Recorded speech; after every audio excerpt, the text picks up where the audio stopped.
Gujarat police ભરતી board દ્વારા લોકરક્ષક કેડરની કુલ 12,733 જગ્યાઓ માટે આજે મેગા લેખિત પરીક્ષાનું આયોજન કરાયું હતું।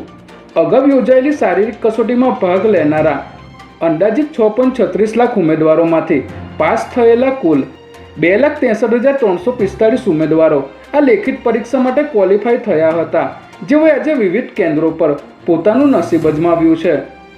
આ પરીક્ષા રાજ્યના અમદાવાદ, વડોદરા, સુરત, રાજકોટ, આણંદ, ભાવનગર અને ગાંધીનગર સહિતના મુખ્ય શહેરોની 849 જેટલી શાળા અને કોલેજોમાં યોજાઈ હતી। ગુજરાત પોલીસ નાગરિકોની સુરક્ષા અને કાયદો તેમજ વ્યવસ્થા જાળવવા માટે રાત દિવસ કાર્યરત હોય છે, પરંતુ નરોડા પાટિયા પાસે 2 યુવકો દ્વારા SRPFની PCR વાનને રોકીને તેમાં હાજર ડ્રાઈવર સહિત કર્મચારીઓને ધાકધમકી આપવામાં આવી હોવાનો વિડીયો સોશિયલ મીડિયામાં વાયરલ થયો છે। વાયરલ થયેલા વિડીયોમાં સ્પષ્ટ જોઈ શકાય છે કે એક યુવક ચાલુ PCR વાનની આગળ આવીને ઊભો રહી જાય છે, ત્યારબાદ તે ગાડીના ડ્રાઈવર પાસે જઈને ઉગ્ર બોલાચાલી કરે છે।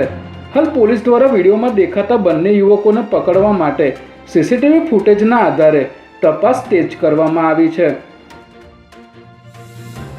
રાજ્યભરમાં સનસનાટી મચાવનારા હાઈ પ્રોફાઇલ છેતરપિંડીના કેસમાં ધરપકડ કરાયેલા અનિલ વિભાણી અને તેની પત્ની જીમી વિભાણીના ચોંકાવનારા કારનામાઓ પરથી એક પછી એક મોટા પડદા ઉંચકાઈ રહ્યા છે, ત્યારે હાઈ પ્રોફાઇલ ઠગ દંપતીની ધરપકડ બાદ હાથ ધરાયેલી સઘન તપાસમાં તેમના અલગ અલગ શહેરોમાં આવેલા બેંક લોકરમાંથી અઢળક સોનું, ચાંદી, કિંમતી રોકાણો અને દસ્તાવેજો મળી આવ્યા છે।